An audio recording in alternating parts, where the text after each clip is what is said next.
السلام عليكم ورحمة الله وبركاته. متابعي قناة قلب التالتة شمال. مشكلة حسين الشحات ومحمد الشيبي. المشكلة دي ممكن تسبب ان نادي بيراميدز يطرد من المشاركة الأولى ليه في دوري أبطال أفريقيا بسبب ان اللاعب محمد الشيبي خرج عن نص اللائحة اللي بتقول عدم اللجوء إلى المحاكم المدنية أو الإدارية في الشأن الرياضي. وطبعا كلنا عارفين ان محمد الشيبي مقدم دعوة ضد حسين الشحات في المحاكم الجنائية بسبب الواقعة اللي حصلت بينهم.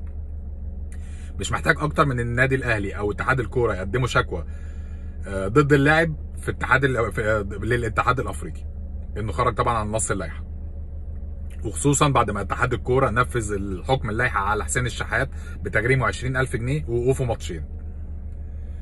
امبارح محمد صلاح انضم لمعسكر منتخب مصر، بس الغريب في كده ان يورجن كلوب المدير الفني لليفربول قدم تصريح غريب جدا.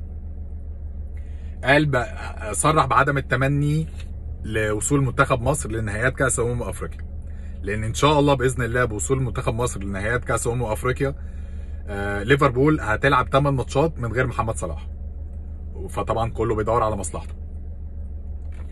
النهارده برضو اعلنت القائمه النهائيه لمنتخب مصر، وهي محمد الشناوي، احمد الشناوي، محمد ابو جبل، محمد صبحي، عمر كمال عبد الواحد، محمد هاني، احمد حجازي، علي جبر، احمد سامي، محمد عبد المنعم، ياسر ابراهيم اللي دخل مكان اسامه جلال، ومحمد حمدي، احمد فتوح، مروان عطيه، مهند لاشين برضو اللي دخل مكان احمد نبيل كوكا، والنني ومحمود حماده وحمدي فتحي وامام عاشور، احمد السيد زيزو، محمد صلاح، مصطفى فتحي، وعمر مرموش. نختم اخبارنا بحدث برضو غريب شويه، وهو ان اتحاد الكوره بيدرس مد القيد الى شهر فبراير، وطبعا كلنا احنا عارفين ده في مصلحه مين. السلام عليكم.